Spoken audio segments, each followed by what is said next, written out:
So you are all very welcome to this webinar.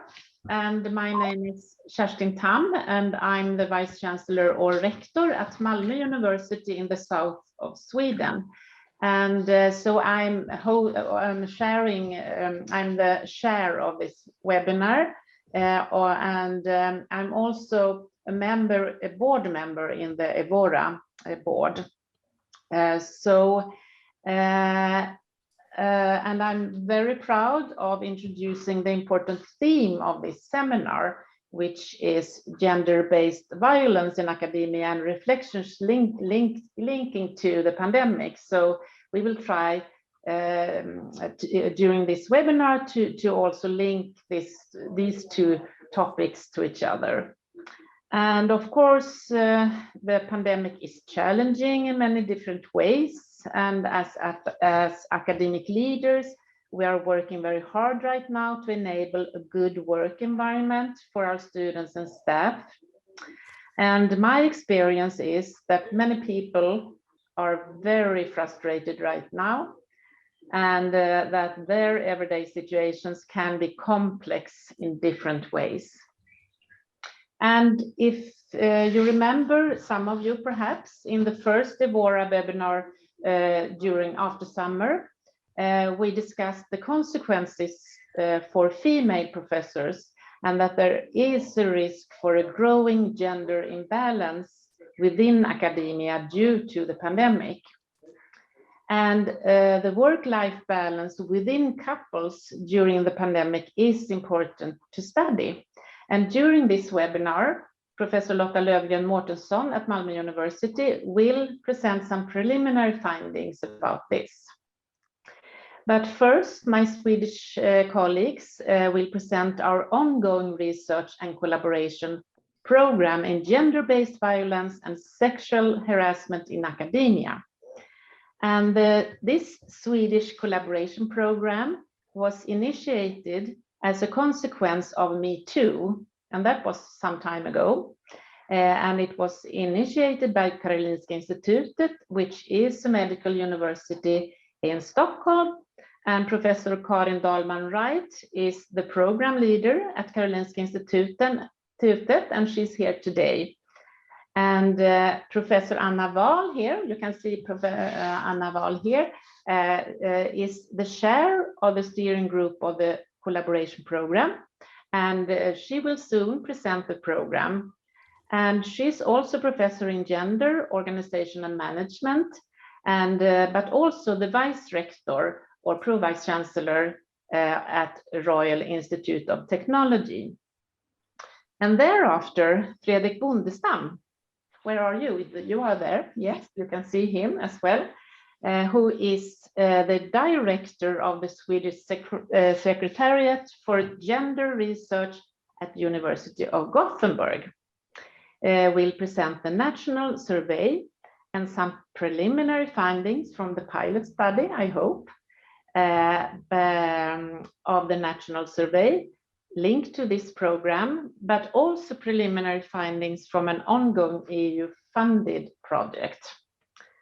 And as the third speaker, Professor Lotta Löfgren Mårtensson will present preliminary findings of an ongoing European cost action study, as I mentioned before, about COVID-19 and couples work-life balance during the pandemic. So that will also connect these two themes together. And after these three presentations, I will share a panel discussion with the three speakers, and based on also your questions. So I hope you will participate and formulate questions and comments, of course, and to the panel. And when we do that, you can use the Zoom function, raise your hand, and you can find it under reactions or participants.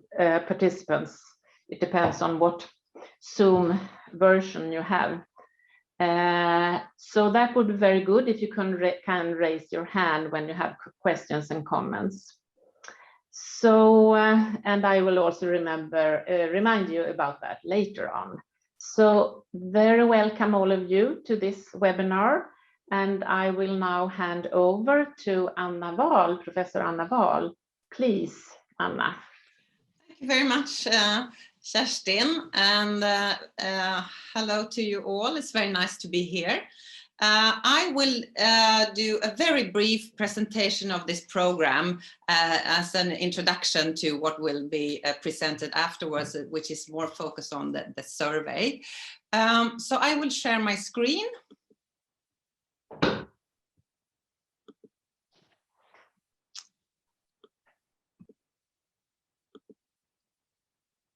And just say a few words. Yes. The title of the program is Gender-Based Violence and Sexual Harassment in Academia, and it's a research and collaboration program in Sweden.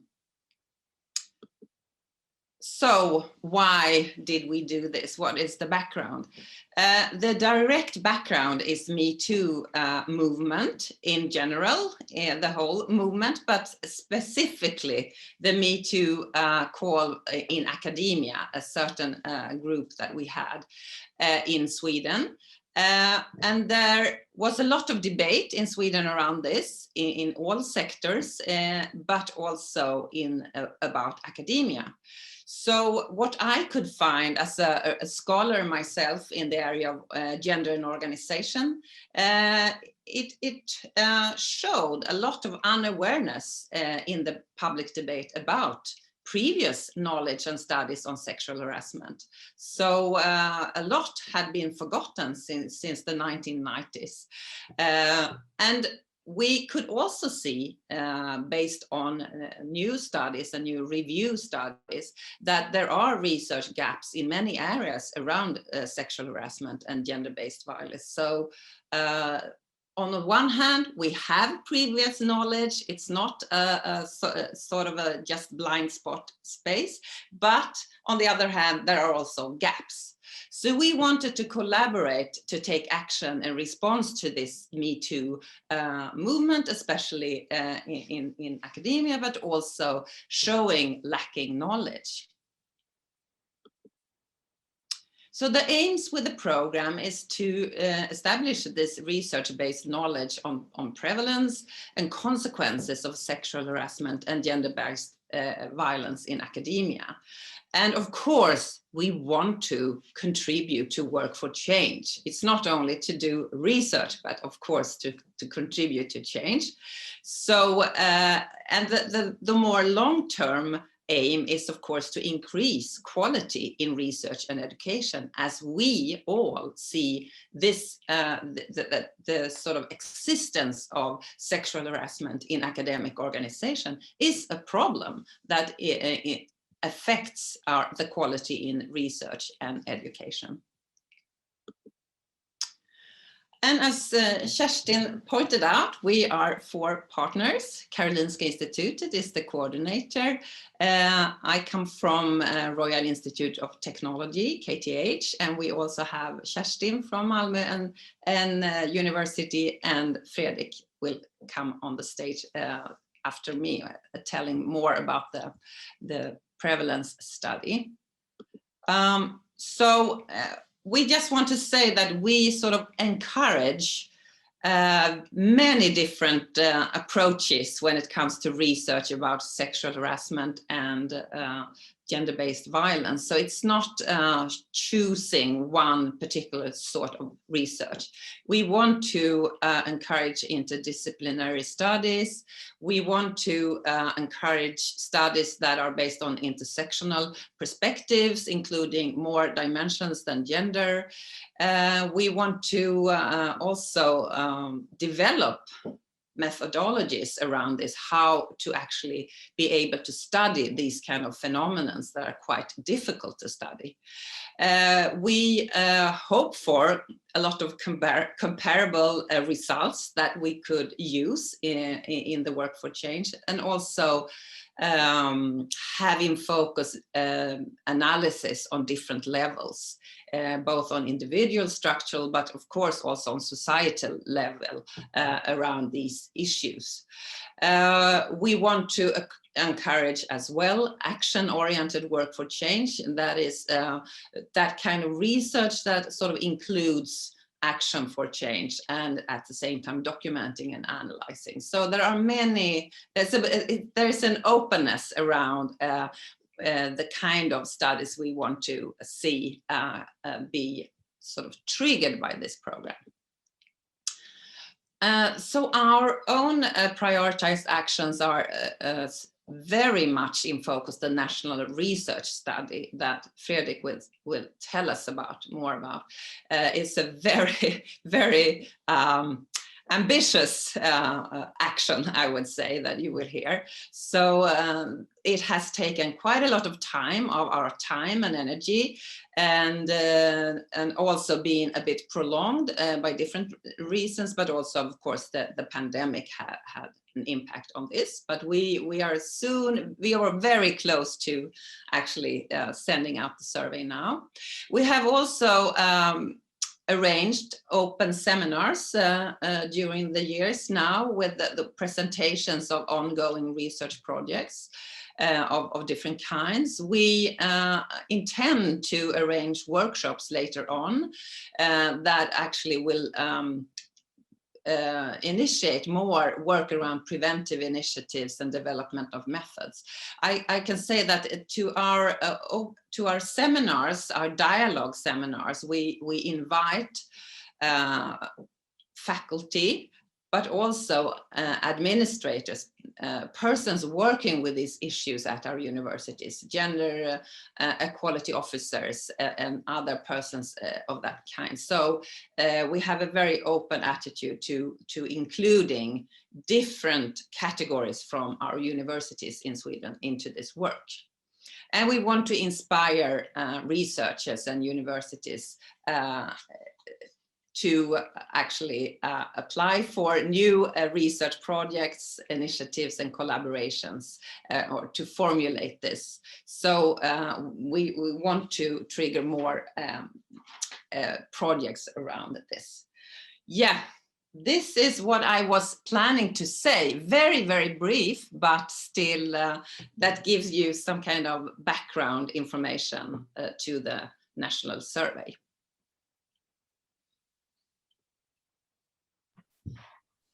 Thank you very much, Anna.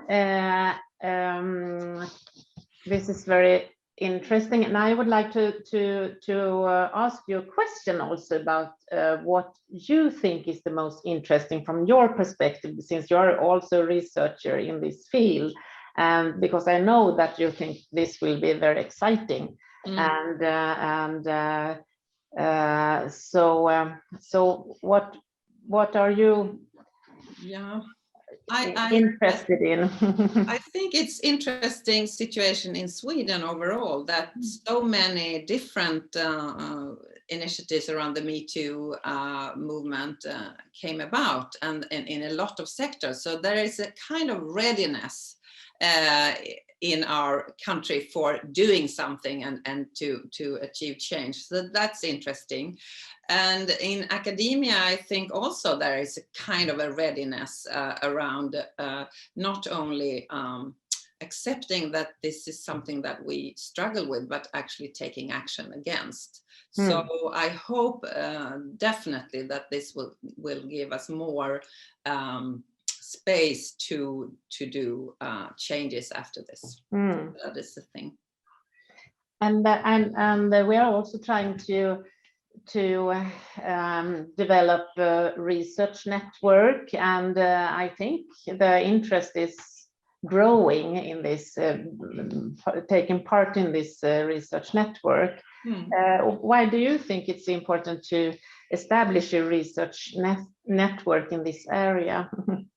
Yeah, well, I think it's very important that we learn from each other, and that we also can see that studying the phenomenon of sexual harassment or gender-based violence in different sectors, it's important to learn from each other, not only studying the academic organizations. So in our seminars, we are open to all kinds of studies around this. But of course, academic organizations are important in two ways, both working with our own environment and our own academic organizations, our universities, but at the same time we are producing research in a lot of different fields. So it's also very important that we understand that this is something that a lot of scholars could contribute to sectors and in society of different kinds. Yeah, I really agree. And thank you very much, Anna, so far. And now I think I will hand over to Fredrik Bondestam. So the floor is yours, Fredrik. So thank you so much, Kerstin, and thank you, Anna. That was a nice introduction, I think. And I'm sorry for screen sharing so early on, but I was so into it and I wanted to get onto it. So I will try to screen share once again and see if it works properly. Yes. So nice to see many of you here, some Swedish colleagues even, and also colleagues from the EU. So warm welcome to this seminar, all of you also. And I just want to say something very shortly about my own organization, that is the Swedish Secretariat for Gender Research, placed at the University of Gothenburg. We have a government assignment for almost 25 years to promote Swedish gender research, but we also have a lot of work going on promoting gender equality in the higher education sector more broadly, both in Sweden and abroad. And I would also like to pinpoint that we have a large assignment from the Nordic Council of Ministers promoting Nordic information on gender. So we are promoting research-based knowledge in the whole Nordic region actually at the moment. So any questions or interest in Nordic gender equality, please visit our websites. We don't have much time, but we have a large study. So I really tried to do a presentation that gives you some insights into the study. First of all, how we have organized it. And then, of course, I will speak a little about the preliminary findings from the survey, the pilot survey that has been done this winter, really. And we have the preliminary results just since last week. So this is actually the first time we're presenting any results from the study. So you're first out listening to this in this group. And then I will say something finally about a large EU project that is going on, just started up, called UNICEF, also on gender-based violence and sexual harassment in academia. So it's really funny to find some kind of headline for what we're doing. It's also a lot of abbreviations, but as Kerstin said, and also Anna, we are into a large survey on sexual harassment in higher education in a Swedish context, and we're doing it in this April this year. And just to give you some short insights into how we have organized the work and what we're doing. We are trying to focus in the survey sexual harassment as a concept and as a field of exposure in different senses, but we have also broadened our understanding to gender-based violence more broadly. So we have a lot of different scales, items, and issues trying to measure experiences of abuse in many senses. In total, there will be about 80 questions, and they will be organized in different modules. Depending on who you are and what you're representing, you will not answer all the questions, but some of them. We also split the survey into 3 versions, one for staff, one for students, and one for PhD students. And we will, of course, use both Swedish and English as a language to make people, give them the possibility to answer in their own language, so to speak. So we mainly use scientifically validated scales in this survey. That means using pre-tested scales and items in order to make it scientific viable. This has been a critique of research on sexual harassment for a long time, that we invent new questions and items going on all the time, but we're trying to look backwards in the research field, promoting the most interesting and most valid scales for measuring sexual harassment especially. And we are collaborating with a Swedish governmental agency in English called Statistics Sweden, our national governmental agency of statistics, and they will distribute the survey in the Swedish higher education sector. But through them, we also get all the the background variables in terms of the registers that are produced within the Statistics Sweden. So we get a lot of knowledge on both the classic kind of background variables like gender and age and so forth, but also employment, classification, category, contract, and so forth. So we will be able to look quite deep into what kind of groups, what kind of exposure in what situations, but also connected to the registers that we have in Sweden. That is really, I think it's really great construction that we have organization of the survey. So most interesting, as Anna was saying, we have been working a long time. So just looking at our time frame, we actually started out planning the study in January, you could say, in 2020. Actually, it was even in autumn 2019. But we started doing the work with the study in January 2020. And at that point of time, we didn't have any idea, as you all know, about the pandemic. We didn't know anything really about COVID-19. We heard something in China going on, but we didn't think about it really. And then, I mean, producing this the survey in itself, getting ethical approval, producing the pilot, the collaboration with Statistics Sweden, it took a long time, right? So at the moment, we can see that we will send the study out. The full survey will be sent out in the end of April this year. So it will actually measure almost 1 year of the pandemic, you could say. So we get the last 12 months of experiences of sexual harassment will target the pandemic situation. But we also did, as you should do, when you do something large as this and do it scientifically, we did a pilot study. And as I said, this pilot study is actually, it's been done, we got the statistics, and we are looking into it right now. And I have to say that these are preliminary results, but they are so interesting, so I just think we need to share it, right? So I have two pictures on the results. One is quite simple, the other one is quite complex. And then you get some kind of grip on what we're seeing in Sweden right now in the higher education sector. So the pilot went out to 8,000 respondents. So it's a quite large pilot, you could say, targeting the three groups, staffs, the PhDs and the students.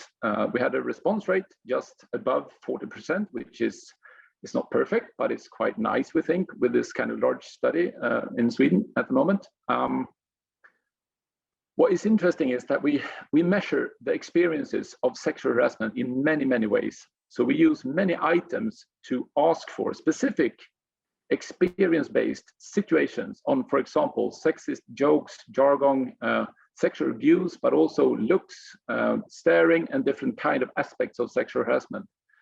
And when we collect all these items that are targeting the experiences of sexual harassment, and we collect them all and look into the responses that we get, we can see that overall, collecting all the items, we can see, especially for the group of female students, that they have experienced sexual harassment in this sense, more than 60% of them, since they started their educational program or started studying at all in higher education in Sweden.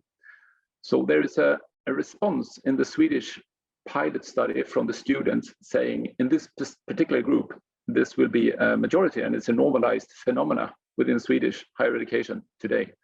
I would say this is something we know from the research field globally. When we do studies in this sense, in this complex and really enlarged sense, we get these results, but we haven't had this before in Sweden, not even in the Nordic countries.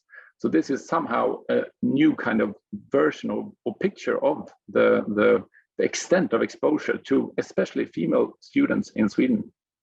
But on the other hand, if we look into the specific question that you always have in these kind of surveys, we ask the specific single question: have you experienced sexual harassment during your time as a student? And I just took the question where we asked for the last 12 months. And then we see that 6.9, almost 7% of the female students answer yes on this single item. And as you can see, we also have results from the group of men, 2.8%. And looking into the student population, there are almost 9%, 10% of the female students in Sweden responding with a yes on this question. So this will be a large kind of really big challenge to explain and communicate the different kind of pictures of exposure that we see in Swedish higher education today. So we need to have a grip on this, I think, and really be cautious not to exaggerate the problem, but especially not minimize it. So this depends on how you actually cut off the scales that you're analyzing, really. So further, where does sexual harassment take place in academia? It's a large set of items where we ask for the place where things happen. And in terms of staff, we can see that a vast majority, they experience sexual harassment in work-related activities in the evenings. So it's foremost outside the actual workplace that those exposed to sexual harassment among staff experience this, and it's in the evening. It's quite interesting results. Looking into the global research field, this has, to my mind, never been so clearly put in a study of this kind. Usually you have conferences and you have other kind of places where you get quite high results, right? But this was really a specific question of work-related activities in the evening. When it comes to students, I think it's interesting that 30% have these experiences from within their classrooms. So this is a challenge to how we actually do teaching in Swedish higher education today. How is it possible that you experience sexual harassment to such a large degree within the actual teaching situation? So this is a question, of course, that we need to follow up on somehow. And you can also see that there are social areas in the student environment that are also pointed out in this sense. So another thing that we see in many studies on sexual harassment is the underreporting to those functions and support structures and managers that are supposed to listen to those being exposed. And in our study, we can see that only 10% have made a formal complaint or reported their exposure to some superior or formal kind of function or contact. So it's just 1 of 10 of these people being abused have actually spoken up publicly to some kind of manager or support structure. We have an interesting section in my next picture, which targets the question of perpetrators. But at first, I'd like to say, just as in every study almost on sexual harassment, we see that approximately 9 out of 10 of the perpetrators being pointed at by those experiencing sexual harassment, they are male. In our study, we can see it's 85% male, 15% female. So it differs somewhat, but not that much. And finally, we have a lot of items on the actual physical and mental health of staff and students in higher education Sweden. And we do a lot of analysis on how sexual harassment not causes mental health problems, but how they correlate, right? This has not been done yet by us, of course, because we're in the beginning of looking into the details of the results. But I was quite astonished by the high levels of depression, anxiety, and pain, physical pain, in the group of students. We know this from several studies, of course, but it was such a high rate self-reporting on both the scales and items on depression and anxiety in this study, and also physical pain. So this is also something we have to look into more in detail. Now you will see my most exciting picture. I'm really intrigued by this picture, and I will try to explain it to you, right? There are some staples, there are some headlines, and there are some things here. But let's start out in the easy way, looking at the headline. This is a picture on the unwelcome experiences, and some of them I put into this figure as having unwanted questions on your private life, or being stared at in an unwelcome way, right? Or experiencing sexist remarks that you experience as unwelcome. So that's the baseline. Then, as you can see in the headline, we're talking about both victims and perpetrators. And this is a new scale that we'll develop in this specific survey. We are actually asking those answering the survey if they are perpetrators or not. This means in detail that we ask the classic questions on experiencing sexual harassment, and then we turn them around and we ask, have you done something of this kind during your time as staff or as a student, right? So to the left in every column, you see the blue staples and the orange staples. These are female victims and male victims, and you have the percentages on the left side. So you can see for different items, the kind of experiences that they have. But on the right side, you have the gray staples and the yellow staples. And the gray staples are female perpetrators. That is, those females that have reported in our survey that they actually do these things, right, as male perpetrators. And I think it's so interesting to see on the left side that you have unwelcome questions on your private life that you could term as some kind of general gender harassment kind of aspect is equal self-reporting from both men and women, right? But looking into the sexist and the sexist aspects and the staring, for example, you get a lot of answers from male perpetrators, as we call them. That is, male respondents actually admitting doing this in their role as students and staff. So all this means so much to me. It's like opening up a box. Suddenly we have knowledge on where are the self-defined perpetrators in the Swedish higher education sector. Who are they? In which groups, in which subjects, in what levels in the staff hierarchy or do we have people admitting they actually do things that is not okay? But the thing is also that they are not filling in the survey as if they are admitting to do anything wrong. They are just filling in that, yes, this is something I usually do, once or twice or often. So sexist remarks is not per se something negative, probably for most of them. This is just something that you do. So there's so much to think about this frame. But I would also like to say, and I haven't had the time yet to look into it, we also have the same questions for a large group that we call bystanders. Those being in the majority culture, being on side, looking at things happening, right? Observing exposure for others to sexual harassment, or maybe being codependent on perpetrators. Those observing sexual harassment, what are their perceptions of what's going on? So this will also be part of the study, and we will also report it, of course. And as you can understand, we will get back in some way in this group, hopefully in a year, with a full study and a full report and a full presentation. I'd just like to end and just broadening perspective, looking into what I'm involved deeply also at the same time in, and that was the project called UNISAFE. And this is a EU finance project by Horizon 2020 program. We are 9 partners working for 4 years. We just started it up. It's a large consortia. And we will do a survey on gender-based violence and sexual harassment in 15 member countries in EU, in total 45 research performing organizations.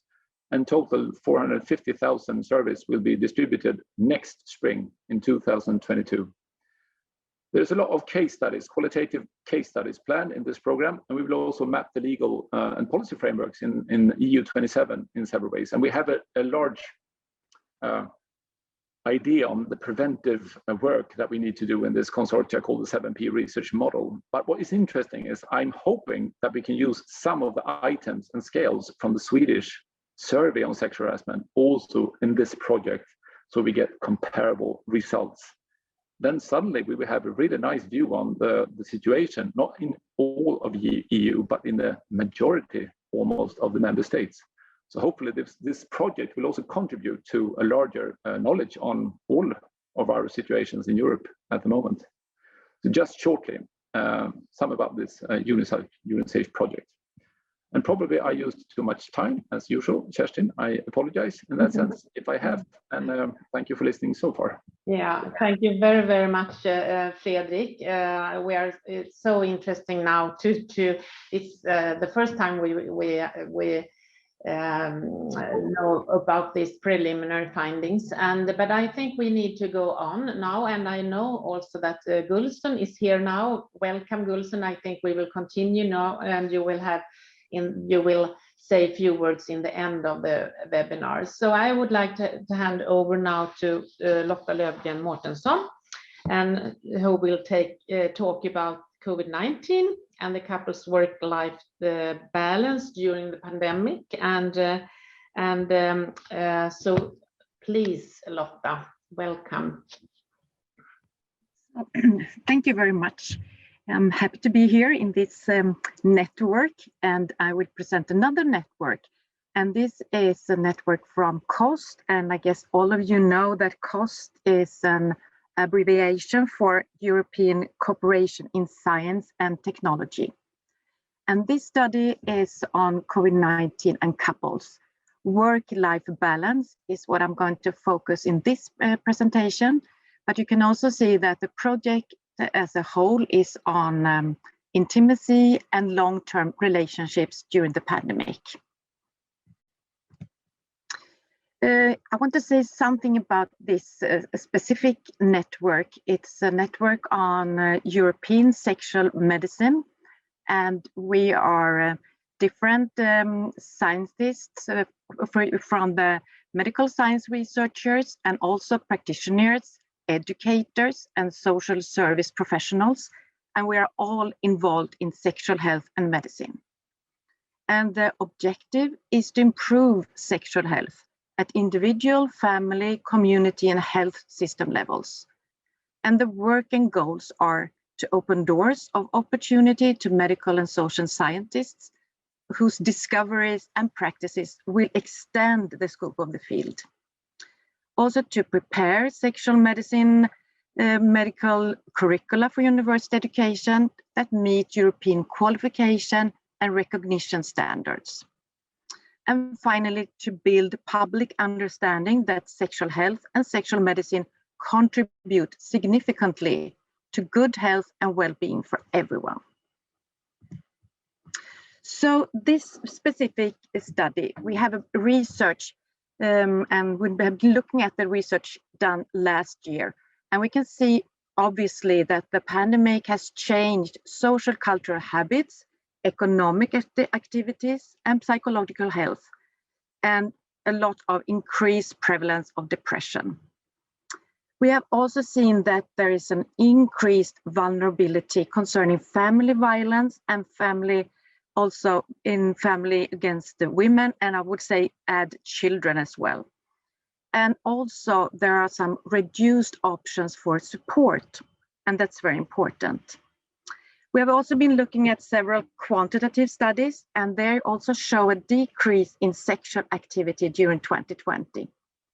For example, we looked at studies in US, China, Turkey, Italy, UK, India, and Ireland.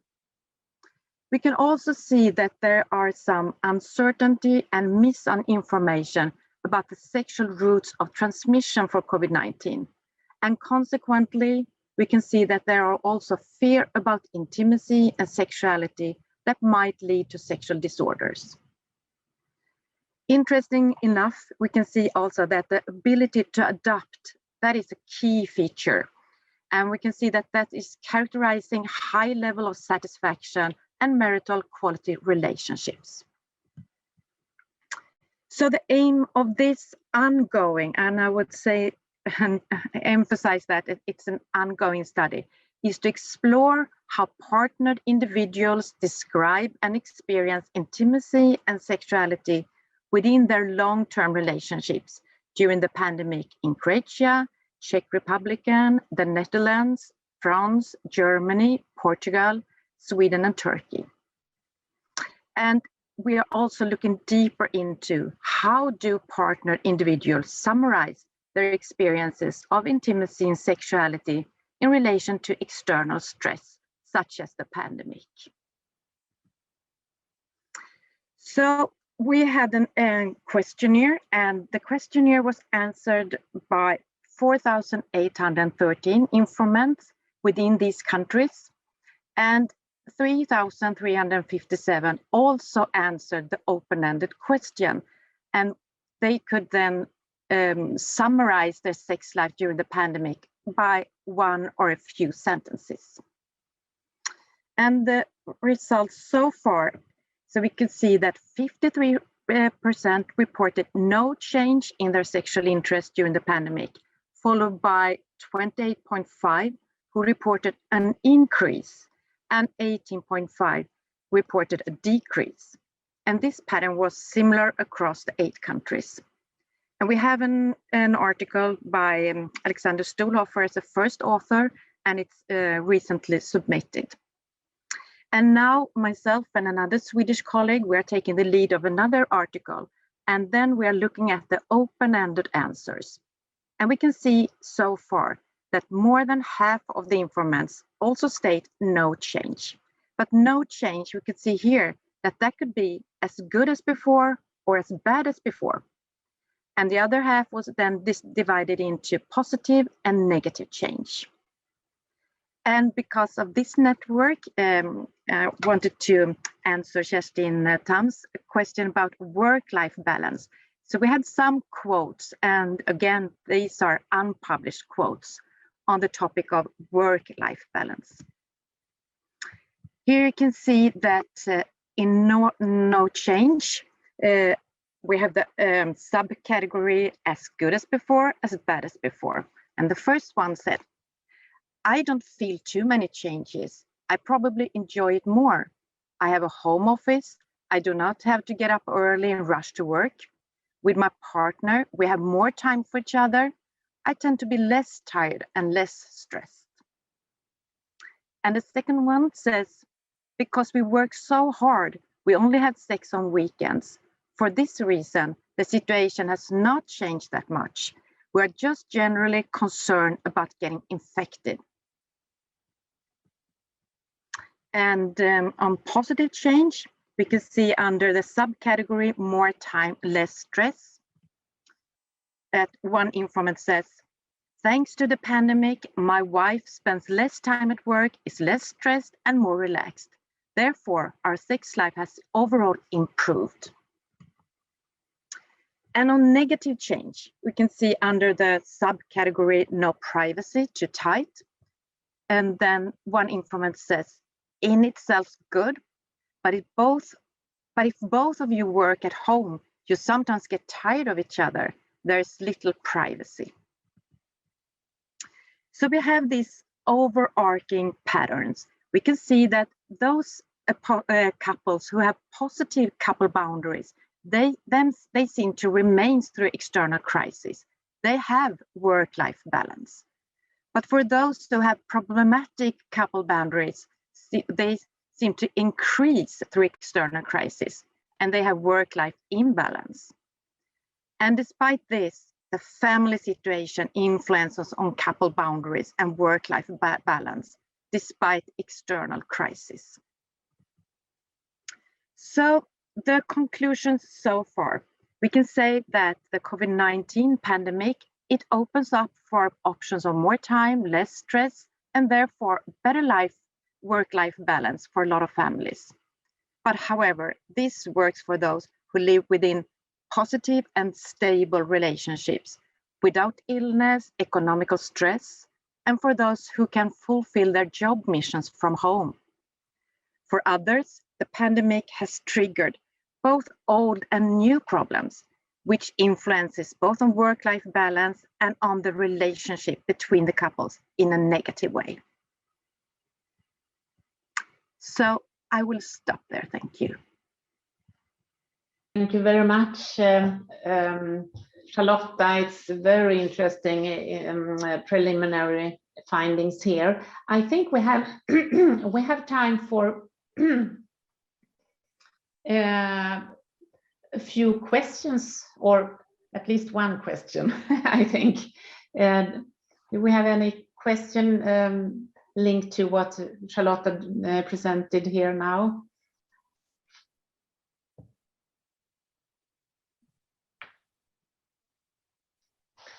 It's very interesting with cost action network. I really think that. Anna, please. Yeah, thank you so much for the very nice presentation, and yeah, and this gives us an insight what is going on at our homes now during the COVID pandemic. But my question is, what was the population? It was the general population, or this population was connected with the universities, or so could you tell me, because I think that at the universities, and the women, for example, at the universities are more overwhelmed than the other part of the general population.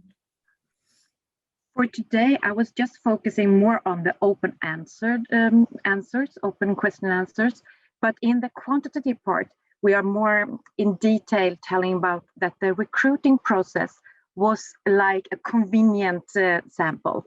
We spread the questionnaires within our networks, And by that means we were a diversity of medical doctors, social workers, sexologists, and so on. So we tried to use social media. So it was not geared specifically towards academia, but to the whole population.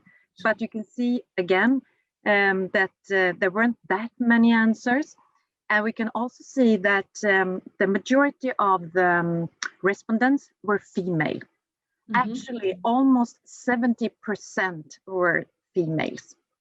But we can also see when we looked at the different countries that, for example, the Netherlands, they had 50% females and 50% males. But in Turkey, I think, if I remember correctly, only something around 8% were men.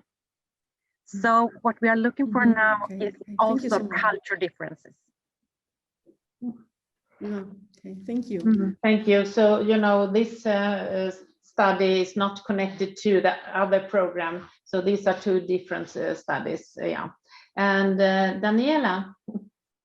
Yeah, thank you very much for your presentation. I was wondering about the different situations. Do you link it as well to the contextual or institutional situations existing? So, for example, the matter of homeschooling at the same time, well, the number of kids and things like that? Yes, we do. So in the quantitative part, we have those more demographic items. And when we look at the open-ended answers, we are looking for descriptions of what influences. And we could clearly see that children, pregnancies, but also older parents and the teenagers were greatly influenced on their coupleship quality. But not least, of course, economical aspects. If they had lived in a small apartment or in a house with a garden, and if they had a stable economical situation, and if they had a stable health situation before the pandemic. Because several of them also said that I already have cancer and I'm very afraid of getting infected now. So there are a lot of issues together that we are looking for to kind of capture the complexity. But we want to point out that if we are able to target the vulnerable groups, those who live in destructive relationships with children, or those who live without support, it's very important for prevention and for support to find these families, couples, individuals who are really into a vulnerable situation, sometimes even violent situation. Thank you very much. And now we need a break for 5 minutes, and then we are coming back and we will have a panel discussion, and you can think during the break about formulating some questions to the panel. So it's, in 5 minutes we will come back to this webinar. Welcome back. I think it's time now to start again, and welcome Gulsun, and welcome the panel now, and also all of you. I hope you will have prepared some questions to the panel, and so I think now that if Mikael could help us to see the panel, and the faces are familiar now for you, Fredrik, Charlotta, and then we will see if Anna is here as well. Yeah, there you are. So I would like to start with a more general question to the three of you and the speakers, and then I would like to invite you all to raise your hands in Zoom and to ask questions or to have comments and so. So my first question to you is if you could shortly reflect on what you have heard during the webinar so far, and also to have some reflections linked to the pandemic situation. So, Anna, would you like to start? Yes, of course. I think that it's so obvious that in a way we get to experience something different, but where a lot of things are the same, but others change. So I think with sexual harassment and gender-based violence, there are new challenges, definitely, when it comes to restrictions and economic problems and all that. It just as Lotta talked to. And I think in universities, we don't know much yet about what the effects are, but definitely. And at the same time, we also know from before that quite a lot of harassment might take place online. And there might be other increases around this that we haven't seen yet. So I think that is also, I think with all these Zoom meetings, etc., the anonymity that has been much more present, I would say, in teaching and in meetings and in seminars. Sometimes anonymity have these effects of feeling more free to make remarks that might be or being more sort of hostile or so. On the other hand, we see, as we all know, also the advantages that in a lot of ways we are maybe we might be more safe and be more or less exposed to harassment, etc. So I think it would take some time before we understand all this, but definitely what I see is both negative and positive effects, definitely. Yeah. And Fredrik, what are your reflections? Because we have tried now to combine our program, research and collaboration program, but also Lotta's ongoing study, which has another focus. But I think there are some connections as well. But Fredrik. Well, I agree, and I could just continue on your idea there, Anna. That I think sexual harassment is ongoing and it's online, and we don't have the items and scales really for measuring new forms of online harassment at the moment. So we're in the midst of a pandemic. We are in a digital situation within higher education institutions, and we really don't know, I would say. So this is a tricky part of it. And at the same time, as I wrote in the chat, we know from several countries, also outside Europe, that gender-based violence is increasing in people's homes, in their lives. So there are no safe spaces left for those exposed. Before you could say that, I mean, your workplace could be a part of a safe space in your life, but now these two spheres, they collide, right? And my second reflection is on the responsibilities of the employers. That is, as a manager for a company or for a rector or for a middle manager in the university, how to actually follow up on exposure or identifying violence when your colleagues are not in place. They're on a distance, on Zoom, and they're sitting at home, and how to ask for ask questions on exposure to violence and sexual harassment. So, but this is maybe my positive reflection. Now is the time for employers to actually take responsibility, to actually use this opportunity to ask these questions on because we need to have an early identification of violence. That is the best way to prevent it. So, yeah, that would be my short reflection. Yeah. That was very interesting, and perhaps that connects to Lotta, what your study perhaps also. What are your reflections, Charlotta?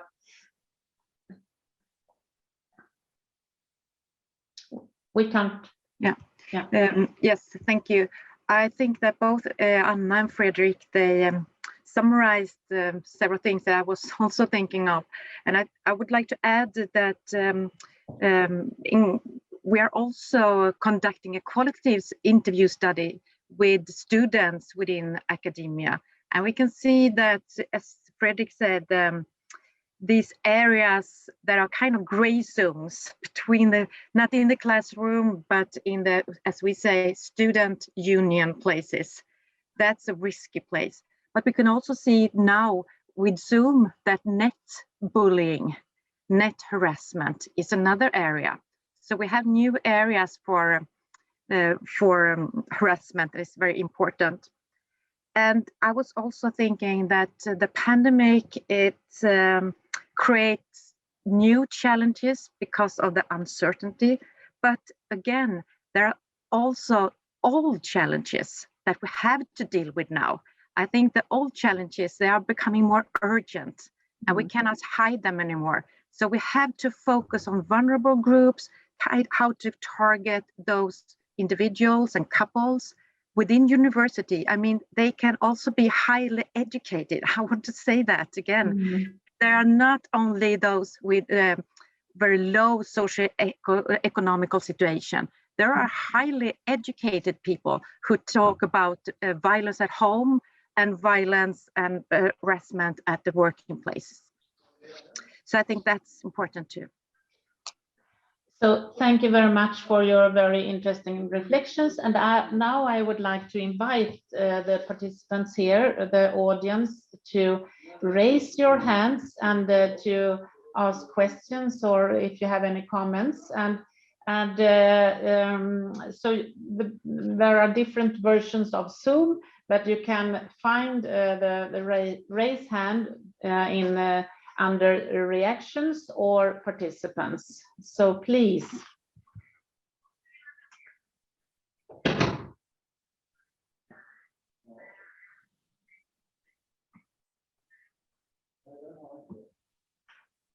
And you can put questions about each of the individual presentation, or if you have other reflections that you're or questions you have right now. I probably can step in. I don't find where to raise the hand. I'm very sorry for that. I'm Linda. I'm Guðbjörg Linda Rafnsdóttir, Prorector of Science at the University of Iceland. And I have a question to Anna and Fredrik, but thank you all for a very interesting presentations. But regarding the survey, the Swedish survey, do you have any information on sexual harassment connected to student surveys? Student surveys at the university, surveys on quality of teaching and courses, etc. Anna or Fredrik, would you like to? Do you mean that compared to other surveys, or No, previously? What was your question? In many universities, there are surveys run once per term about where the students are evaluating the courses. Yeah. Here in Iceland, we have been analyzing such surveys, and that's we did that in the wake of Me Too. So I'm just curious about if you have such information.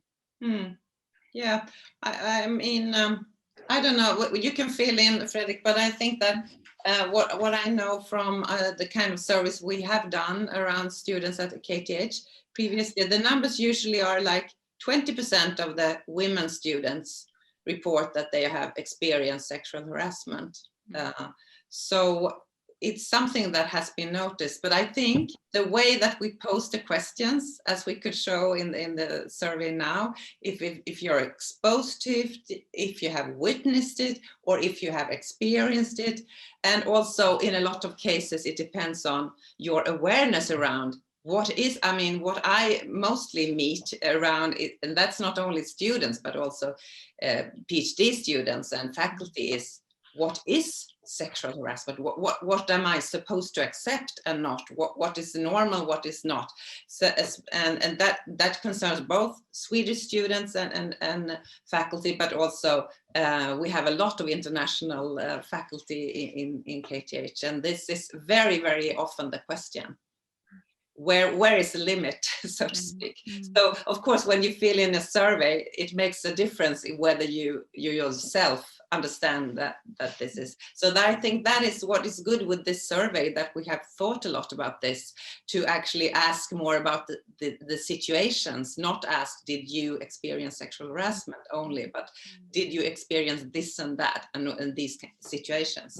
That is very good, and I'm very curious about that. So fill in, Fredrik, if you want to add something. Yeah, Fredrik, would you like? I can just shortly, I can say that some of the surveys in this sense have the tendency to just ask one question, as you say, Anna, and the response rates are quite low, but also the exposure is quite low. So this is often used as an example or evidence of that we don't have any problems with sexual harassment in higher education in Sweden. So that was actually one of the reasons why we thought we need to do a large survey, actually asking for several different kinds of situations and experiences in order to, in some sense, counteract this naive version of how exposure actually works and looks like. So you're quite right. This is also important knowledge in this kind of service, right? And what are your experiences, Gunbjörg? Yeah, we see a gender pattern in these student surveys. That is, not surprisingly, probably women are more exposed than, also female teachers are more exposed than male teachers, but nevertheless, probably for some, surprisingly many men also get like sexist comments in these surveys. So we are analyzing these surveys just now as I speak, so to say. But we are preparing a paper where we are, and we have both analyzed open questions and the statistical ones, and yeah. But as you said, of course, there are not high number of teachers that get that kind of comments, but the comments they get are quite serious though, and both younger women and younger men are more likely to get these kinds of comments than the older ones, and then we are reflecting on like young teachers, those who are just starting their career within the universities. They are more exposed than the older ones, and yeah. So no, I was just surprised whether you had access to this kind of information as well, but I really look forward to see more of your analysis. Yeah, and perhaps you should say something, Fredrik, about we will make a report after summer, in perhaps October or something, or hopefully, if time allows and we are happy and healthy, yes, we do a report this autumn. Yes, we will. Of course, we will. May I just comment on age, because I think age is an important variable and an interesting factor in this sense, because I'm thinking about another area of interest, that is the health sector, and I've been working a lot with the health sector and sexual harassment. And what we see in the recent Nordic study is that older nurses, they take responsibility for the most violent patients, the older male violent patients, in order to protect the young female nurses so they don't just run away from the profession, right? So I think we also have these experiences in higher education with teachers, senior teachers, handling troublesome students in order to protect others. So this is such an interesting, I think, view on age in an organization largely. So we have to look into it in many ways, I think. I agree on that, yes. Yeah. Thank you. Now we have another question, Colette. Yes, hello. Yeah, hello. Hello, I'm talking from France, and well, we have a number of studies going on, but not as extensive as what you are doing, to my knowledge. But what I could say is that like we regularly have movements starting from the basis, you know, students. And there was one in January 2019, which was called Pay-ta-fac, which means pay for your studies or something like that. When there was a extensive, you know, reports about sexist remarks by professors, mainly male professors, actually. I mean, it was just very large. And then there was that then stopped. And now it's starting again, actually, in schools, you know, politics, schools, and administration and politics, you know, schools, in higher education is starting again. You know, it starts from the basis, the students, and they say, okay, this is, there are rapes, and there are between students, actually, and things which are not acceptable. And what I could see that it's just really starting from the basis, and then it just comes up, and then that's all. It's nothing. I mean, our culture, it's somehow, it's kind of, I mean, you know all about the French culture, I would say, but that's really impossible, really. We have a number of affairs which are just awful. And nobody seems to be, you know, just saying, well, okay, stop about that and just be normal, I would say. So this is what I want to say. Thank you. Perhaps on that. Can I comment on that? Because I think it's very, very good that you name that concept of culture, because I think that is very important in universities as well. It's about the context, the culture, organizational culture that accepts this kind of behavior, the normalization, but also how the hierarchy steps in and protects professors and managers, etc., or that there is this hierarchy. So it's very much moving from the kind of preventive work that only look at this as individual incidents, instead of looking at the context. Because usually, if there is one case in an institution, there is usually 2 or 3. It becomes a problematic area. And this is something that I don't think many organizations or universities work with the issue in that way. They rather take one sort of incident at a time and process it as a case. You know, it was an incident and we have to sort of look it up, instead of looking at where does this happen and what can we do to prevent it happening next year and next year. So I think it's very good that you mentioned culture. I would like to add, in respect to that, is that in France it's very difficult, because when you cannot name the people, because I mean the perpetrators, because then you could go to court right away. They can go to court right away and say this is not true, and so on. So you're the victim and you're becoming much more the victim again, you know. So it's very difficult, actually, to solve the question on an individual level.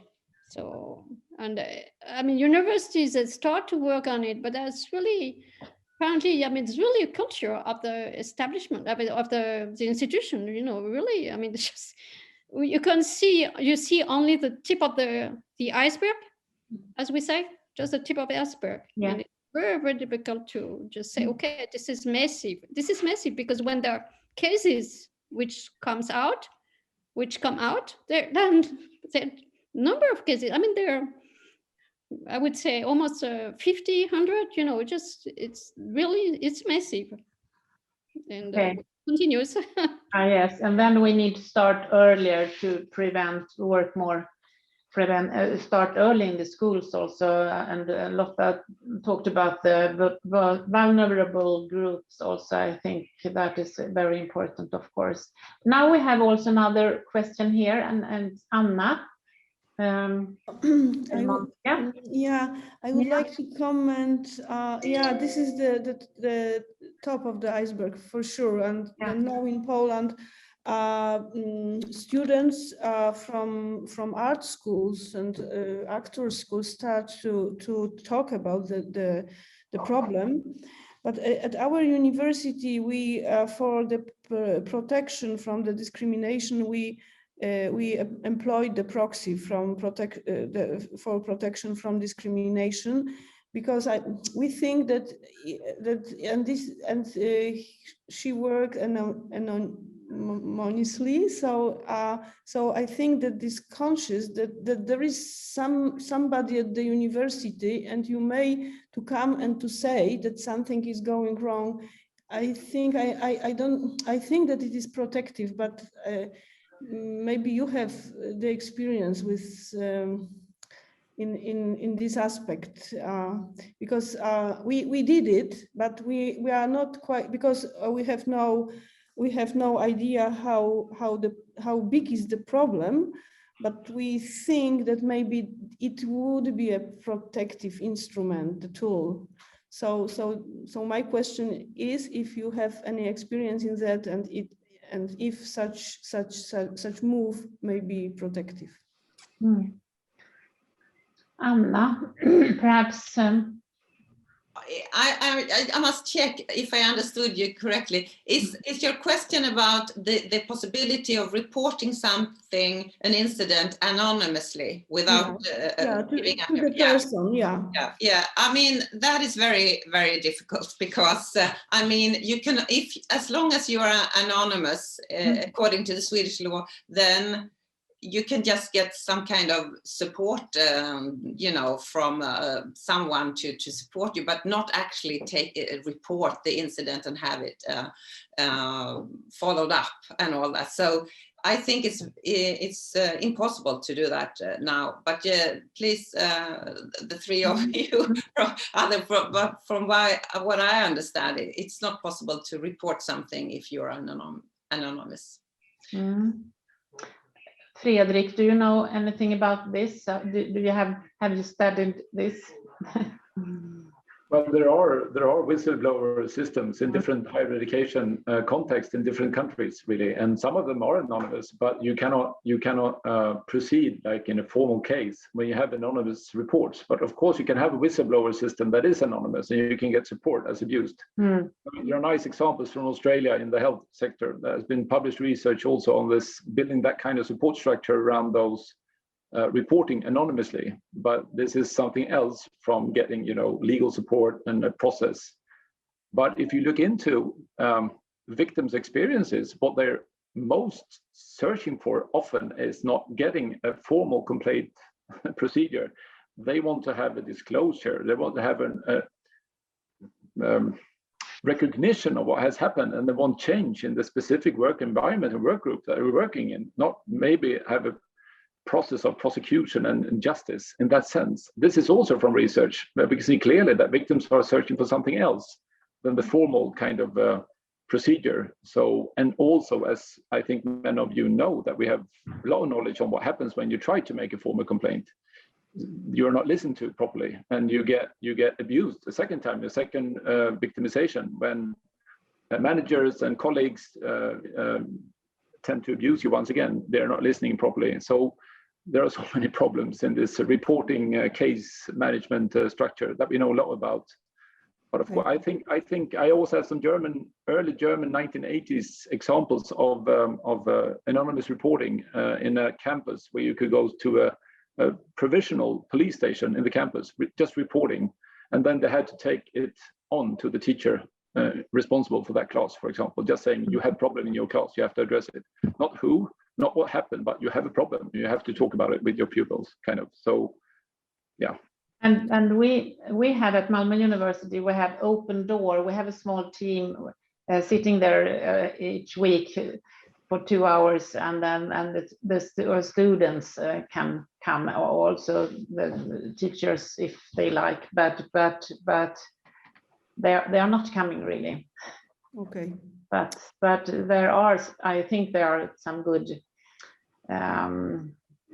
initiatives.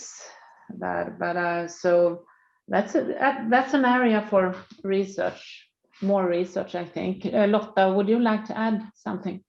Yes, I would like to say that within this network that I was presented before, we also are just recently starting to conducting interviews with students within the 8 countries.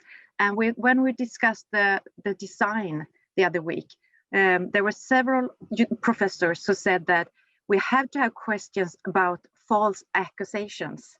And from the Swedish part of side, we were saying, you have to tell us more about this. And then they said the problem is that we have a lot of students reporting anonymous accusations, and we don't know how to deal with that.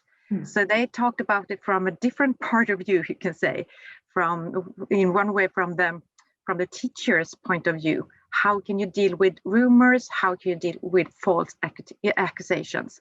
But we decided anyway, this interview study will be from the students' perspectives and experiences, and then we can see from these results how we can move on.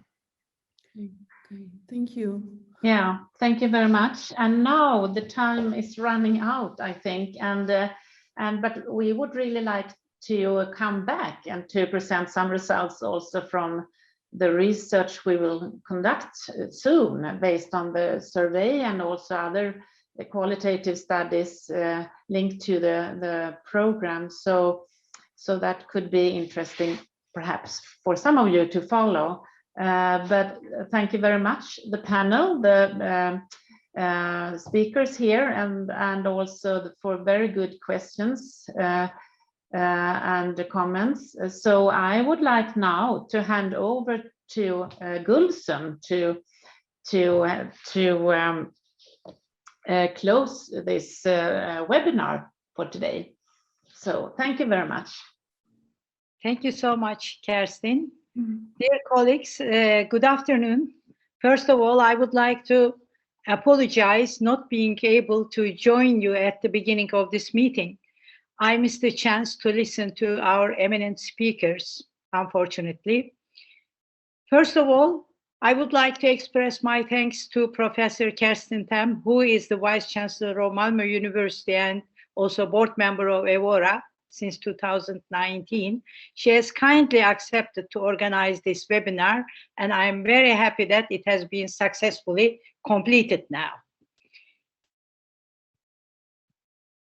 Today's webinar is titled Gender-Based Violence in Academia and Reflections Linking to the Pandemic. It's not my own research area, but I would like to share some of my thoughts with you. Gender-based violence is a prominent human rights violation, and gender-based violence in academia is an important challenge of higher education. UN Women research shows that since the beginning of COVID-19 pandemic, violence against women has increased globally. In fact, gender-based violence is itself another pandemic that we should carefully tackle and combat. As one of the EU-funded projects, SUPERA, describes, despite the scale and the social, economic, and health costs of gender-based violence, it remains largely underreported and under-researched. That was one of the conclusions that we had at the end of this meeting here, that we need more research, more studies on the subject, because it's a delicate area. It is very difficult to reach the facts easily. Gender disparities in academia is still one of the most critical areas where we need to take further steps to build a better and more equal higher education. Women are still not equally represented with men in top management levels in higher education and research. It's obvious that gender-based violence is not only affecting women's academic careers, but also their health and well-being as well. On the other hand, the challenge of gender-based violence is intersecting with all other gendered burdens of academia, such as implicit bias, the challenge of work-life balance, gendered promotion structures, gender pay gap, or resistance to gender equality policies. I would like to highlight that the problem should not be isolated from other gendered challenges in order to achieve a sustainable development in higher education and research area.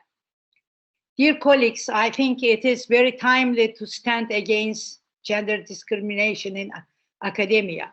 While the world is trying to recover from COVID-19 pandemic, we should also recognize all types of gender-based challenges and enhance policies and actions to empower women, to eliminate gender inequalities, and to diminish all types of violence. Human dignity is a universal value, and higher education plays a key role to preserve this.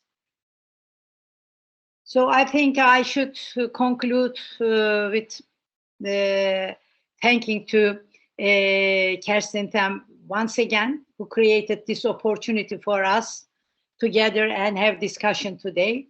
I also like to thank our speakers, Professor Anna Wall, Professor Fredrik Bondes-Tam, and Professor Lotta Löfgren Martensen, who shared their experiences and research outputs with us, with all the participants.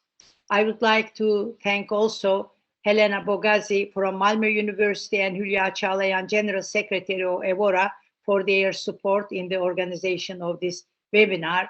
Thank you so much. Thank you. Thank you, and have a nice weekend, we can say. Also, yeah. Yes, have a nice weekend. Bye.